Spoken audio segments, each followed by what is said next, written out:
अगर आप भी लेना चाहते हैं देश दुनिया की तमाम जानकारी तो आज ही सब्सक्राइब करें हमारे चैनल को। साथ ही नीचे दिए बेल आइकन को जरूर दबाएं ताकि हर अपडेट आप तक पहुंच सके। नमस्कार, मैं साक्षी न्यूज नाटक पर आप सभी का स्वागत है। पूर्व केंद्रीय मंत्री स्वर्गीय अरुण जेटली बीजेपी के सिर्फ थिंक टैंक नहीं थे, वो संकट मोचक भी थे। जब जब पार्टी और सरकार पर संकट आया, उन्होंने तब तब पार्टी और सरकार को उन संकटों से निकाला। अरुण जेटली आजीवन ईमानदार रहे, सिद्धांतों की राजनीति की, विचारधारा के प्रति अडिग रहे और जब भी चाहे संसद में तर्क रखा हो, चाहे संसद के बाहर तर्क रखा हो, तथ्यों के साथ ही बात कहना अरुण जेटली की आदत में शुमार था। और अरुण जेटली ऐसे चुनिंदा राजनीतिज्ञों में से थे जिनके मित्र सभी दलों में, और चाहे सब सिर्फ राजनीतिक दलों की ही बात क्यों करें, चाहे आप कॉर्पोरेट्स में ले लीजिए, चाहे मीडिया में ले लीजिए, चाहे एंटरटेनमेंट इंडस्ट्री हो, हर क्षेत्र में अरुण जेटली के प्रशंसक भरे पड़े हैं जो आज भी उन्हें मिस करते हैं। यकीन नहीं होता कि वो एक साल से हमारे बीच में नहीं है। और संसद में देखिए जिस तरीके से वो तथ्य परक बातें रखा करते थे, उसको भी सभी लोग मिस करते हैं, याद करते हैं। अरुण जेटली अगर हम बात करें उनके केंद्रीय मंत्री परिषद में किए गए कार्यों की, तो अटल जी की सरकार में वो लॉ मिनिस्टर भी रहे, कॉमर्स मिनिस्टर रहे।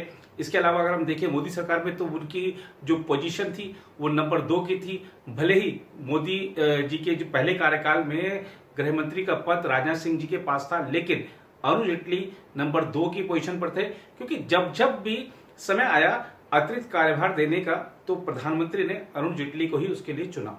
जैसे रक्षा मंत्रालय का जब अरुण जेटली शुरुआत में मंत्री बनाए गए, जब कैबिनेट ने शपथ दी, पहली बार मोदी जी प्रधानमंत्री बने, तो रक्षा मंत्रालय और वित्त मंत्रालय जैसे महत्वपूर्ण विभागों की जिम्मेदारी अरुण जेटली के पास थी। तो अरुण जेटली रक्षा मंत्रालय का भी कार्यभार देखे, सूचना प्रसारण मंत्रालय का कार्यभार भी उन्होंने देखा, मोदी कार्यकाल में भी देखा, अटल जी के कार्यकाल में भी वो सूचना प्रसारण राज्य मंत्री सबसे पहले बनाए गए थे। तो कई सारे काम उन्होंने देखे हैं। वित्त मंत्रालय का काम उन्होंने देखा, वाणिज्य मंत्रालय का काम उन्होंने देखा, कॉर्पोरेट मिनिस्ट्री का काम उन्होंने देखा। तो कई सारे मंत्रालयों का उनके पास अनुभव था, और ये अनुभव ही बीजेपी की और सरकार की एक बड़ी पूंजी भी थी। और हमने जैसे कि बात करी शुचिता की, आप देखिए कि ऐसे कौन से राजनीतिज्ञ होते हैं जो आसानी से सरकारी बंगला खाली करते हों, लेकिन अरुण जेटली ऐसे नहीं थे। अरुण जेटली ने साफ साफ कह दिया था, जब बीजेपी दोबारा जीत कर आई 2019 में, तो उन्होंने प्रधानमंत्री को पत्र लिखकर कह दिया था कि आप मुझे सरकार में शामिल मत करिएगा क्योंकि मेरा स्वास्थ्य ठीक नहीं है। इसके बाद अरुण जेटली ने अगले ही दिन सरकारी बंगला खाली कर दिया और अपने कैलाश कॉलोनी स्थित पैतृक स्थल पर चले गए, वहां पर अपने घर पर चले गए। तो ये दिखाता है अरुण जेटली का जैसे नेताओं का, जो खासतौर पे चुनिंदा ही ऐसे राजनेता है, उनका कद राजनीति में कितना बड़ा है, कोई उन पर जरा सा भी आक्षेप नहीं लगा सकता। पूरा जीवन बेदाग रहा है, और चाहे विद्यार्थी काल से लेकर इस पोजीशन तक, सरकार में, केंद्र सरकार में नंबर 2 तक पहुंचना कोई छोटा मोटा बात नहीं है, कोई आसान बात नहीं है। बहुत कड़ी मेहनत की है, पार्टी के लिए हमेशा ईमानदारी के साथ खड़े रहे, तो पार्टी ने भी उनको आगे बढ़ने का भरपूर अवसर दिया। ये बात अलग रही कि अरुण जेटली कभी लोकसभा के लिए निर्वाचित नहीं हो सके, राज्यसभा की राजनीति करते रहे, लेकिन राज्यसभा में भी नेता सदन होना अपने आप में बड़ी बात है। इसके अलावा अगर हम बात करें अरुण जेटली के कार्यकाल की, तो आप देखिए बतौर वित्त मंत्री उन्होंने 2 बड़ी चीजें, नोटबंदी और जीएसटी करी। नोटबंदी के क्या फायदे हैं वो देश को उन्होंने खुद बताया, क्या बताया था हम आपको दिखाएंगे। इसके अलावा जीएसटी, आप देखिए कि आधी रात को जब जीएसटी लागू हुआ था, अपने आप में क्रांतिकारी परिवर्तन आ गया था। एक देश एक टैक्स की अवधारणा पर देश आगे बढ़ा, सफलता हासिल की। हालांकि शुरुआत में कुछ कठिनाइयां रही, लेकिन धीरे धीरे उन चुनौतियों से देश को निकाला गया। और देखिए किस तरीके से आज सरलीकृत एक व्यवस्था बन चुकी है जीएसटी, और नोटबंदी से काला बाजारी पर, काला धन पर जो लगाम लगी है, उसके लिए जेटली जी हमेशा याद किए जाएंगे। इसके अलावा आप देखिए कि जो बैंकों का एकीकरण की बात हो, चाहे हम एसबीआई की बात कर लें, एसबीआई के जो एसोसिएट्स बैंक थे उनका जो विलय एसबीआई में करना हो, या बैंकों में जो भ्रष्टाचार होता है उसके लिए कानून बनाने की बात हो, काला धन रोकने की बात हो, काला धन के खिलाफ लड़ाई की बात हो, इस तरीके के बहुत सारे कानून लेकर आए थे। आपको इस रिपोर्ट में पहले हम बात करेंगे प्रधानमंत्री नरेंद्र मोदी की और अरुण जेटली की दोस्ती की।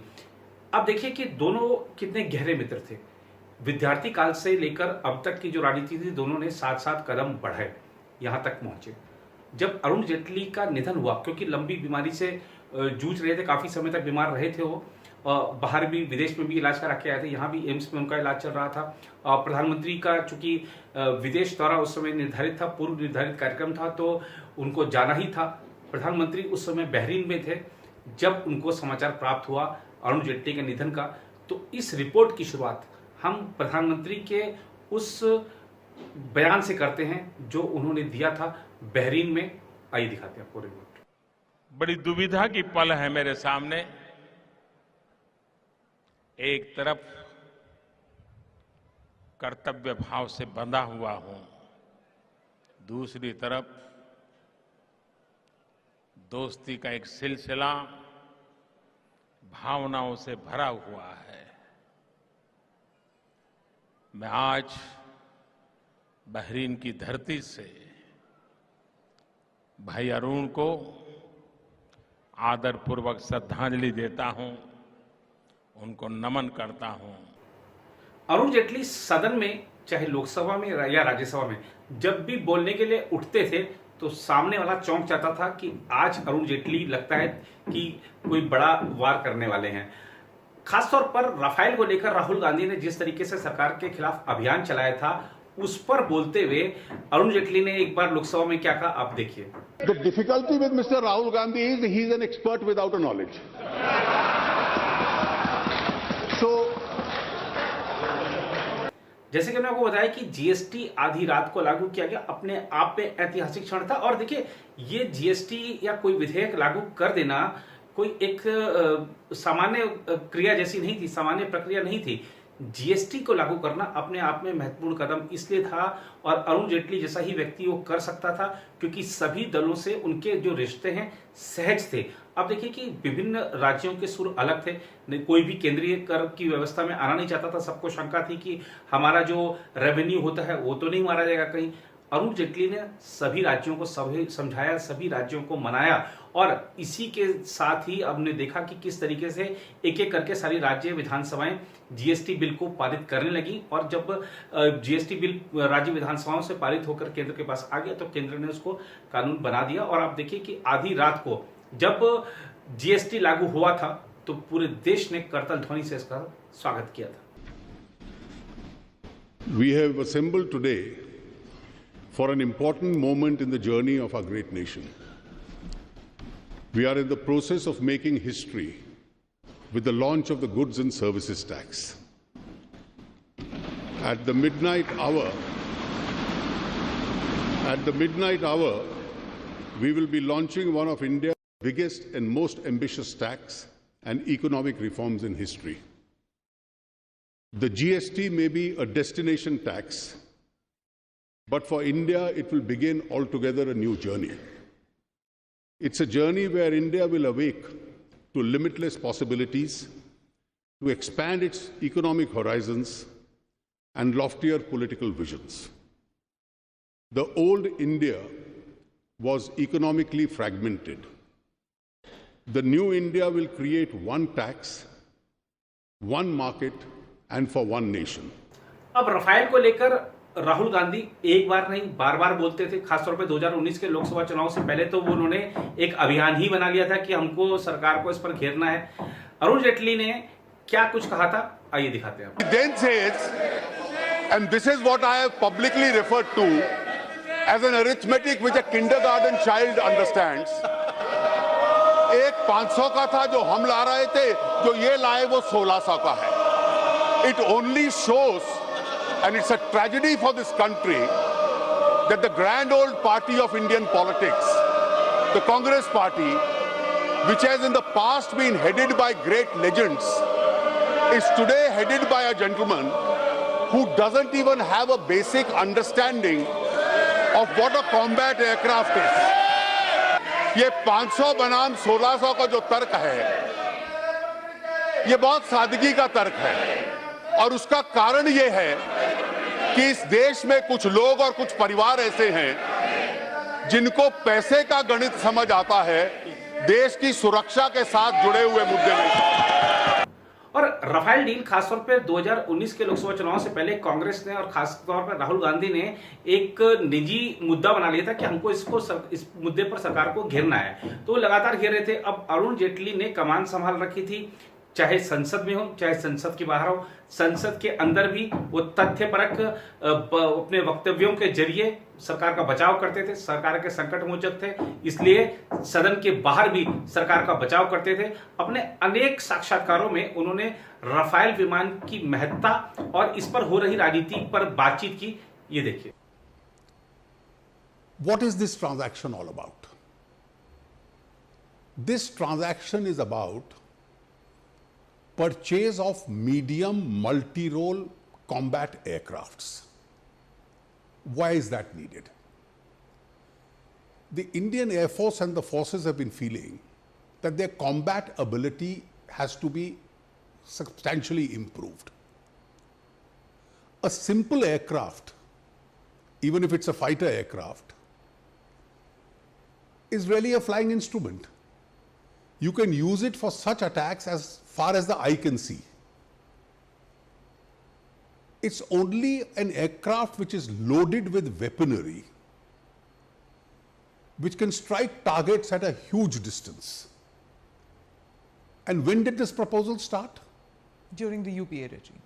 It first, the necessity was felt by the forces in 2001, that is post-Kargil.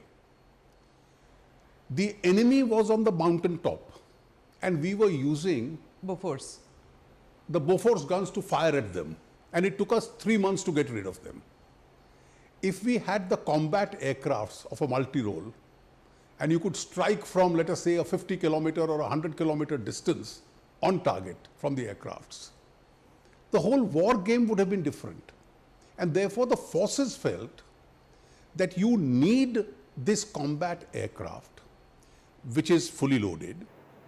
गत वर्ष फरवरी में जब पुलवामा में आतंकी हमला हुआ था, सीआरपीएफ के एक दल पर हमला हुआ था, तो अरुण जेटली ने, जो कि वित्त मंत्री थे उस समय, उन्होंने पाकिस्तान से मोस्ट फेवर्ड नेशन का दर्जा वापस ले लिया था। सीसीएस की बैठक के बाद क्या कुछ कहा था अरुण जेटली जी ने, ये देखिए। The Ministry of External Affairs in due course will continue to keep you informed with regard to the steps that it is taking. The most favored nation status which had been granted to Pakistan stands withdrawn. अगर हम बात करें कश्मीर की, तो देखिए BJP में जब संगठन का काम करते थे अरुण जेटली, तो उनके पास जम्मू कश्मीर राज्य का जो प्रभार काफी समय तक रहा, और कश्मीर को लेकर चाहे वो जो संघ परिवार की विचारधारा हो उसके प्रति वो पूरी तरह प्रतिबद्ध हैं, और कश्मीर को लेकर वो पूरी तरह से सिद्धांतवादी जो राजनीति उन्होंने करी है। और जब भी अवसर आया, चाहे सदन के बाहर हो चाहे सदन के भीतर हो, उन्होंने प्रखरता के साथ अपनी बात कही है। बहुत कुछ कहा है अरुण जेटली ने कश्मीर के बारे में। हम आपके लिए जो कुछ चुनिंदा लाइनें निकाल कर लाए हैं, आप जरा एक बार उसको सुनिए। सोच में बदलाव यहां तक था, और इससे बेहतर होगा कि अगर इतिहास में जाना है आजाद साहब, और अगर ब्लेम गेम में जाना है, तो मैं केवल आपको इतना कह दूं कि जब इतिहास फैसला करेगा कि कश्मीर के ऊपर डॉक्टर श्यामा प्रसाद मुखर्जी का दृष्टिकोण सही था या पंडित जवाहरलाल नेहरू का सही था, तो शायद बहुत बड़ी तकलीफ आपको होगी। अब नोटबंदी को लेकर विपक्ष ने बहुत कुछ कहा कि इसके जो फायदे बताए गए थे वैसे फायदे नहीं हुए, जो कहा गया था कि इससे कालाधन पे रोक लग जाएगी या आतंकवाद पर रोक लग जाएगी, वो नहीं लगी। सरकार ने ये काम कुछ लोगों को खुश करने के लिए किया, सरकार ने ये काम अपने मतलब के लिए किया, ऐसे तमाम आरोप लगाए गए सरकार पर। लेकिन अरुण जेटली ने तर्कों के साथ, तथ्यों के साथ इस बात को साबित कर दिया था कि नोटबंदी देश हित में थी। आइए सुनते हैं Jaitley ji. Today, 99.66% of the personal income tax returns this year will be assessed as they are filed. Only a very minuscule percentage of people will have to go in for scrutiny, where the computer indications throw up that these are doubtful cases on basis of certain criteria which has been fed in. The GST consolidated 17 taxes and made the entire national indirect tax system into one, and it was also software based. So it was entirely an online taxation system. So we started making evasions very difficult and brought in more people into the taxation system. Now, amongst these steps taken, demonetization was a key step. You had anonymous amount of cash currency operating in the system, mainly through high value currency. People were compelled to make deposits. Our object was not to confiscate their resources or money, but to find out who is keeping an illegitimate non-tax paid money. Deposit in the banks ended the anonymity of this money. Its owner got identified. Now, whoever made small deposits, obviously the Department of Income Tax ignored them. But if people were depositing lakhs, several lakhs, high values, not 2 or 3 or 5 lakhs, but several high values into big lakhs or crores, they were identified. And about close to 18 lakh such assessees whose deposits were disproportionate to their declared income were identified. They were sent online notices. Many responded. Some had to face penal action. Their assessments have been done or are being done, and they've had to account for every rupee. If they don't account for it, they've had to pay taxes. Once monies went into the banks because of this step, immediately the deposits in the mutual funds increased, because these were then deposited by people into the mutual funds, which was used for more productive areas of the economy. And this helped the whole system in generating economic activity. और अरुण जेटली पक्के राष्ट्रवादी थे. जो लोग टुकड़े टुकड़े gang का समर्थन करते हैं या उनके लिए खड़े होते हैं, उनको खरी खोटी सुनाई थी अरुण जेटली जी ने. मिसेस इंदिरा गांधी और Mr Rajiv Gandhi ever have gone to a congregation where a slogan was read, Bharat ke tukde tukde? Certainly not. But the degeneration of ideology because of personal grievances or personal ambitions compelled the Congress party leadership to do so. And today, there are many who are changing this discourse, and people like me and those who ideologically stand on a similar footing have no hesitation in accepting that the responsibility of keeping this country together belongs to us, because the alternative discourse may not find much support in the public. These people don't win elections, but they raise a powerful voice. And if you see the impact of that voice, the word sanskar is today a ridiculed word. In Indian society, we used it कि वो बहुत अच्छे संस्कार वाला है. It was about the value system. So the alternative discourse is to make it an object of ridicule. The alternative discourse is that nationalism is right-wing and insurgency using violence as an instrument of overthrow is activism. So when their sympathizers are arrested, it's human rights activists who are arrested. And those who stand for keeping the country together are nationalists and therefore right-wing. जब 2019 में लोकसभा चुनाव से पहले मोदी सरकार ने किसान सम्मान निधि योजना की शुरुआत की, तो विपक्ष ने बहुत सारे आरोप लगाए. खासतौर पर जो किसानों के लिए और अन्य घोषणाएं की गई थी, उन पर भी सवाल उठाए गए. इसका भी बहुत तथ्यपरक और तर्कपूर्ण जवाब दिया था अरुण जेटली ने. Let me respond to the criticism and then I'll talk about the positive. What did the UPA do within 10 years in power? A one-time loan waiver of 70,000 crores. Only 52,000 crores were waived. And the CAG report was that out of that 52,000 crores, a significant part of the money went to traders and businessmen and not to farmers. So a political group or a party which came out with a national hoax of this kind, has the audacity to say that a scheme like this at a pan-India level is too little for people who did virtually nothing. Now look at what we've been doing for the farm sector. Rural roads, 91% completed. Rural housing, 2022, everyone will have a roof. 98.7% people in rural areas now have sanitation. Every willing home is having an electricity. Every poor man has switched over the cooking methods. Interest subvention on loans up to 12 lakh crores being given to farmers. The government is taking the burden of cheaper loans. Higher spending on irrigation, rural infrastructure. Then they get an indirect subsidy and a support. A very large number of them are within Ayushman Bharat, so free health care. Then you have a number of them who get the Manrega benefit, which used to be 28,000 crores during UPA, which is now 60,000 crores. Right to food, cheap ration, 1,90,000 crores. Now, over and above all this, the center says that when you buy your inputs, fertilizer, seeds, etc., I'll give you an initial financial support. Loan waivers are never a solution to the farm sector problem in the long run. And income support still is. We first announced that the farmer will get input cost plus 50%. Many get it, but some, the markets don't give them 50%. So you are giving them this additional support of 6,000.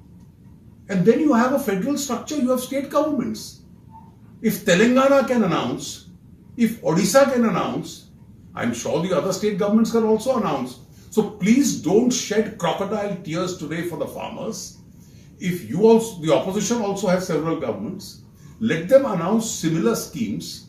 I'm sure the other governments within their fiscal space will also consider this. And therefore you can top it up.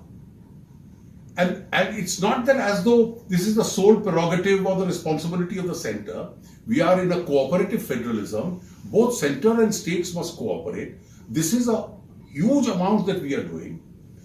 And we are now as against a one-time loan waiver of 52,000 crores, which was partly eaten into by traders and businessmen. This is 75,000 crores in the first year itself. I'm sure it will expand in future years. Arun Jaitley का निधन हुआ तो बिल्कुल party line से हटकर कोई भी दल ऐसा नहीं होगा जिसका नेता अरुण जेटली को श्रद्धांजलि देने नहीं पहुंचा हो। बीजेपी का तो सारा आलाकमान ही, देश के राष्ट्रपति हों, देश के उपराष्ट्रपति हों या केंद्र सरकार के विभिन्न मंत्री हों, बीजेपी के आला नेता हों, बीजेपी के मुख्यमंत्री हों, अन्य प्रदेशों के राज्यपाल हों और बीजेपी जो गैर बीजेपी शासित राज्य हैं वहां के चाहे मुख्यमंत्री हों, चाहे कांग्रेस के आला नेता हों, सब लोग पहुंचे थे अरुण जेटली को श्रद्धांजलि देने के लिए। और सिर्फ नेता ही क्यों, मनोरंजन जगत से बहुत सारे लोग पहुंचे, जो मीडिया जगत है वहां से पहुंचे, खेल जगत से पहुंचे। खेल जगत से अरुण जेटली का खासतौर पर क्रिकेट से बहुत, क्रिकेट प्रशासन से उनका बहुत पुराना नाता रहा है, गहरा नाता रहा है और बहुत कुछ दिया है डीडीसीए को अरुण जेटली ने अपने अध्यक्षीय कार्यकाल में। तो सभी लोग वहां पर पहुंचे और अरुण जेटली को श्रद्धांजलि अर्पित की थी। खासतौर पर जब बीजेपी मुख्यालय में उनका पार्थिव देह लाया गया था तो पैर रखने तक की जगह नहीं थी, बाहर रोड पर एक लंबी लाइन लग गई थी श्रद्धांजलि देने वालों की। तो काफी समय लगा था वहां पर बीजेपी कार्यालय में भी अरुण जी को श्रद्धांजलि कार्यक्रम पूरा कराने में। तो ये एक दिखाता है कि किस तरीके से वो किस कदर लोकप्रिय थे, किस कदर सबके दिलों में एक सम्मानित हस्ती के रूप में रहने वाले व्यक्ति थे और आज भी लोग उनके सम्मान करते हैं। और खासतौर पे हमने जैसा आपको शुरुआत में बताया इस रिपोर्ट में कि प्रधानमंत्री नरेंद्र मोदी अब विदेश दौरे पर थे और वो बीच में आ नहीं सकते थे क्योंकि उनके लगातार कई देशों के दौरे पूर्व निर्धारित थे। अब जब प्रधानमंत्री दिल्ली पहुंचे, एयरपोर्ट से सीधे अरुण जेटली के कैलाश कॉलोनी स्थित घर गए, वहां पे उनके परिजनों से बातचीत की, उनको ढाढ़स बंधाया, सांत्वना दी, अरुण जी को श्रद्धांजलि अर्पित की। और इसके बाद जब श्रद्धांजलि कार्यक्रम अरुण जी का रखा गया, एक औपचारिक श्रद्धांजलि कार्यक्रम, इसमें भी सभी दलों के नेता और विभिन्न क्षेत्रों के लोगों से, विभिन्न क्षेत्रों के लोग वहां पर आए। प्रधानमंत्री ने क्या कहा था एक बार आइए आपको दिखाते हैं, आपका भी दिल एकदम भावनाओं से भर जाएगा। कभी जीवन में सोचा नहीं था कि ऐसा भी दिन आएगा जब मुझे मेरे छोटे दोस्त को श्रद्धांजलि देने के लिए उपस्थित होना पड़ेगा।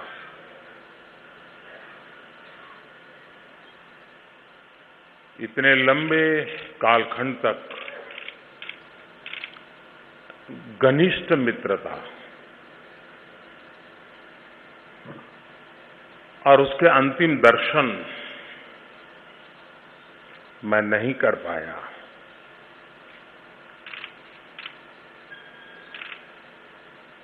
मेरे मन पर इसका बोझ हमेशा बना रहेगा। वे सर्व मित्र थे,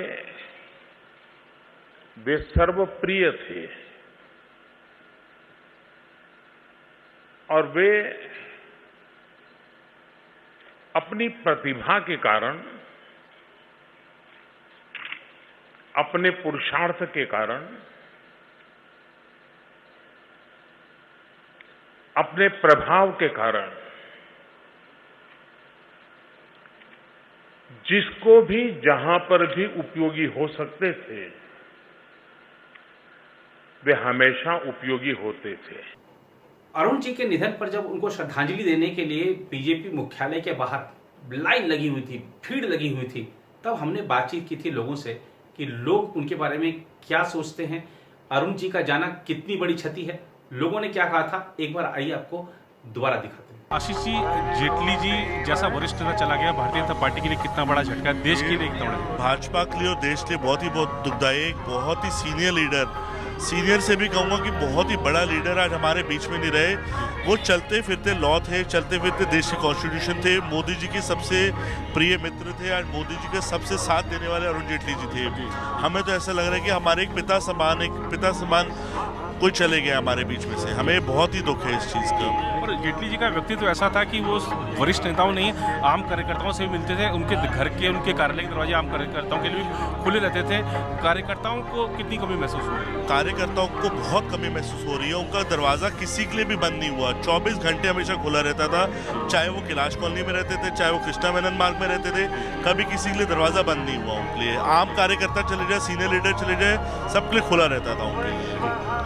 और अक्सर ऐसा देखने में आता है कि कोई व्यक्ति पद पर नहीं रहता, फिर भी सरकारी बंगलों में कब्जा किया रहता है। जेटली जी ने मंत्री पद का दायित्व नहीं लिया, बंगला अपना खाली कर दिया, सीधा अपने कैलाश कॉलोनी वाले घर में चले गए। ऐसे उदाहरण कम देखने को मिलते हैं।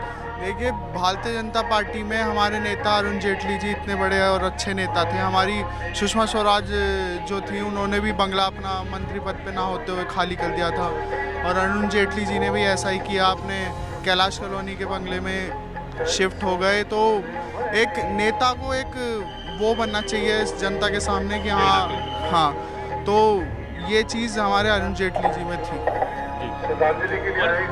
अगस्त माह देखें तो अगस्त माह बीजेपी के लिए बड़ा एक झटके वाला साबित हुआ है। अभी 15-16 दिन हुए सुषमा जी को गए हुए और अब जेटली जी चले गए। ये तो बहुत दुखद समाचार है, बहुत दुखद विषय है, क्योंकि एक ऐसी शख्सियत जो पहले सुषमा स्वराज जी, उसके बाद अरुण जेटली जी, इनकी भरपाई सदियों तक नहीं होगी। ये सारी भारत की जनता पूर्ण रूप से इस बात को समझती है, जानती है। हम तो परमपिता से यही विनती करते हैं कि हे भगवान उनको अपने चरणों में स्थान दे, और संपूर्ण भारत जो है आज उनको श्रद्धांजलि अर्पित कर रहा है। और ऐसे दिन कभी और दोबारा देखने को न मिले, क्योंकि यह एक बहुत बड़ी क्षति है। इसके लिए हम परमपिता से एक ही विनती करते हैं, इनके परिवार को बहुत बड़ी दुख को सहन करने की शक्ति दे और भारत को एक शक्ति दे जिससे कि हम सारे दुख से उभर सकें। जी, आपके मन में क्या उद्गार है?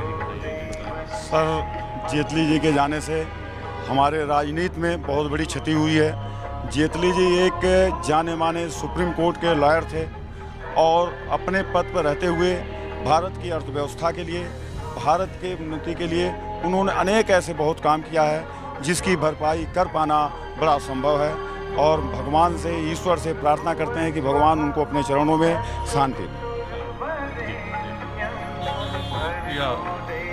जेटली जी उनका व्यक्तित्व तो के बहुत सारे आयाम थे, लेकिन प्रधानमंत्री जी के बड़े परम मित्र थे। आपने देखा था कि चाहे रफाल वाला मामला हो, चाहे वो गुजरात के मुख्यमंत्री थे, तब उनके लिए खड़े होना हो, एक मजबूती के साथ दिल्ली में खड़ा होता था, अरुण जेटली खड़े होते थे। उनको आज बड़ी पीड़ा हो रही है क्योंकि कर्तव्य से बंधे हुए हैं वो, आज वो महसूस कर रहे हैं कि यहाँ पर नहीं है। कार्यकर्ताओं के मन में क्या उद्गार है इस दोस्ती को लेकर, इस व्यक्तित्व को लेकर?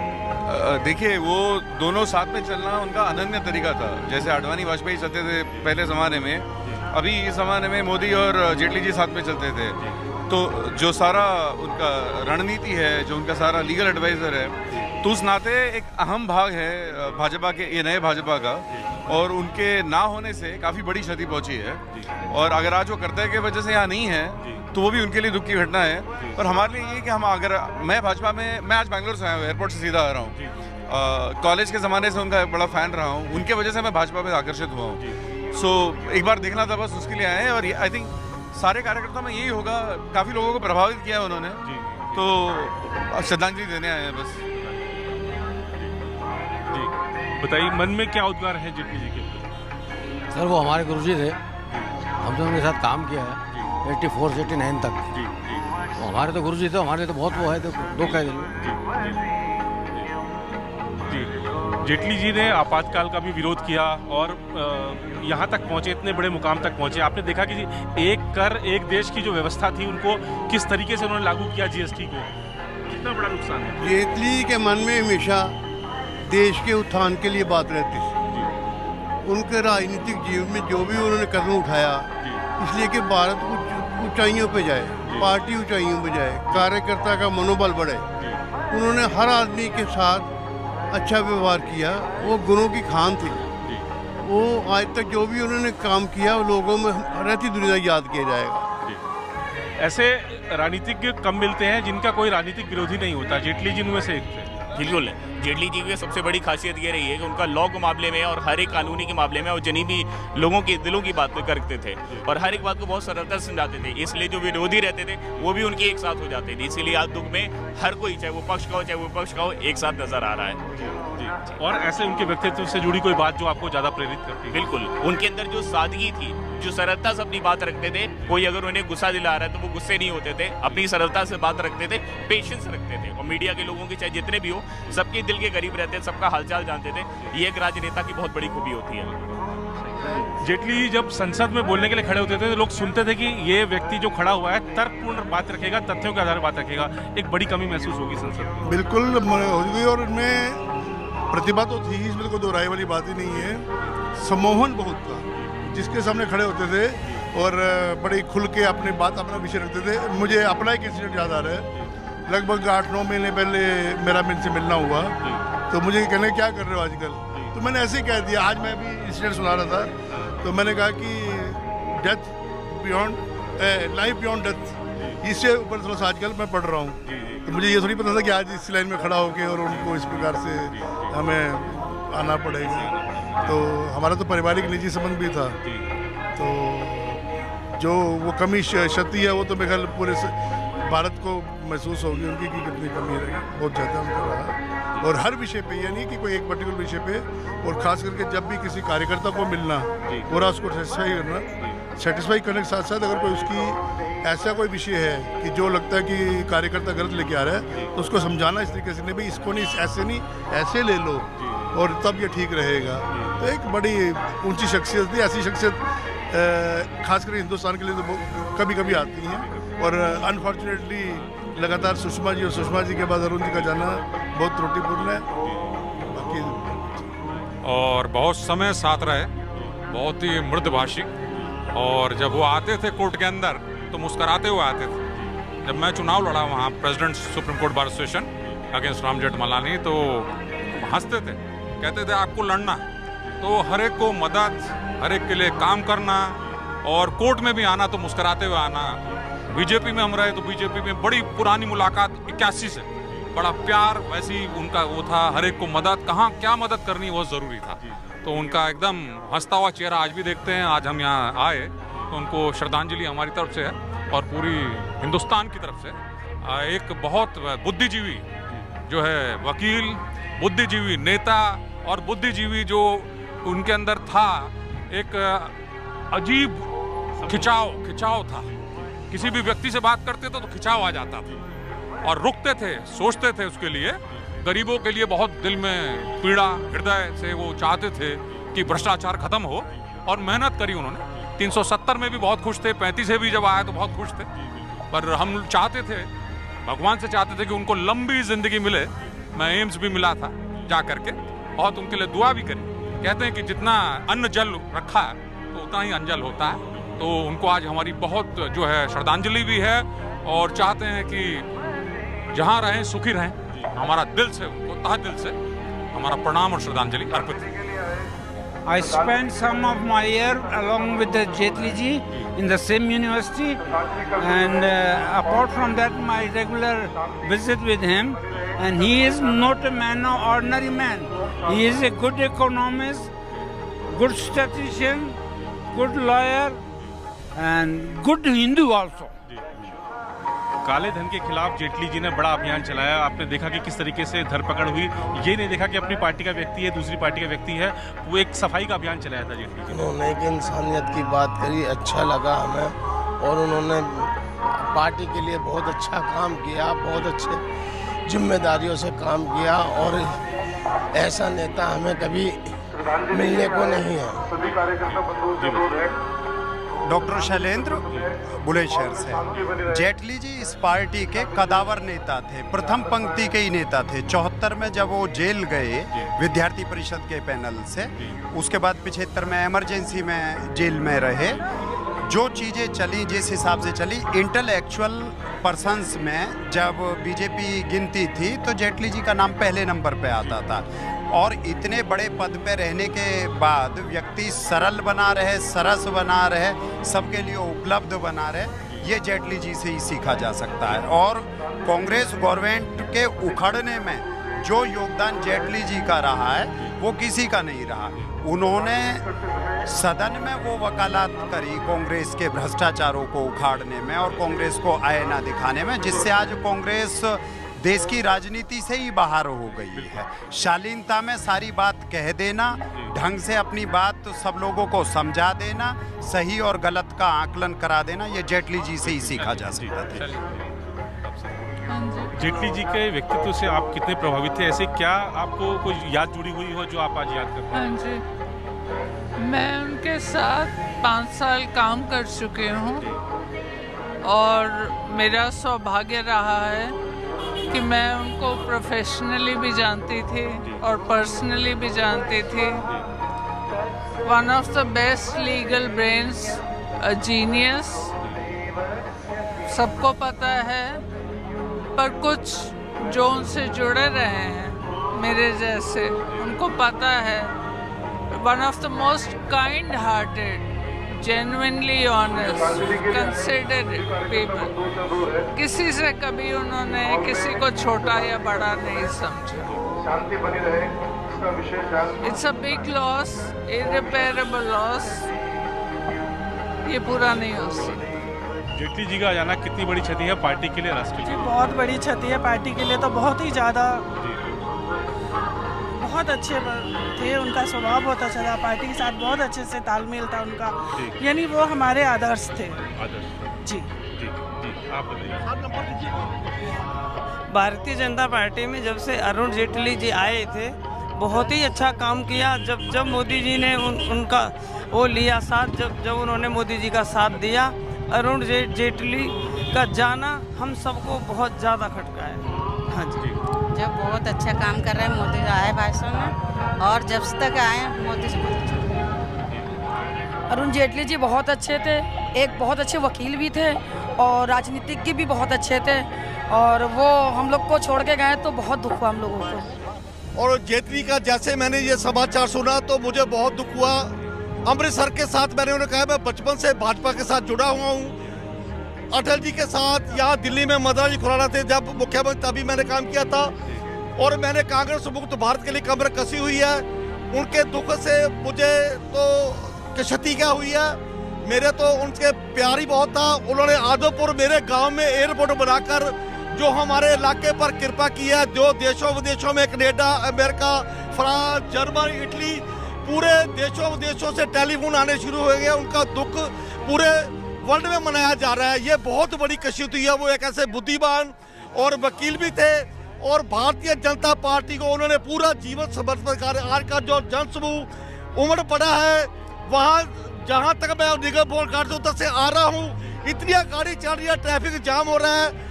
ऐसी क्षति जो पूरी होने वाली नहीं है। तो आपने देखे लोगों के उद्गार। अरुण जी ऐसी हस्ती थे जिन्होंने देश को काफी कुछ दिया है रिफॉर्म्स के मामले में। खासतौर पर अगर हम देखें आर्थिक क्षेत्र में रिफॉर्म्स के मामले में, तो उन्होंने बहुत बेहतरीन काम किया। और आम बजट का और रेल बजट का जो विलय किया था अपने आप में बड़ी चीज थी। और आम बजट की जो पेश किए जाने की तारीख है वो भी उन्होंने 1 फरवरी कर दी थी, ताकि जब नया वित्तीय वर्ष शुरू हो तब तक सभी मंत्रालयों को जो भी आवंटन होना है वो सब विभागों को, मंत्रालयों को आवंटित हो जाए और नए वित्तीय वर्ष में काम शुरू हो सके। पहले अप्रैल मई तक सारा आवंटन हो पाता था और पूरे वित्तीय वर्ष का जो लक्ष्य रखा जाता था तो वो पूरे नहीं हो पाते थे। तो ये कई सारे सुधार थे, चाहे वित्तीय भ्रष्टाचार रोकने की बात हो या काला धन के खिलाफ जो लड़ाई की बात हो, ये सब ऐसी चीजें हैं जिनके लिए अरुण जेटली को आजीवन याद रखा जाएगा। अरुण जेटली भले ही इस दुनिया में नहीं है, लेकिन वो काम ऐसे कर गए हैं जो उनको अमरत्व प्रदान करते हैं।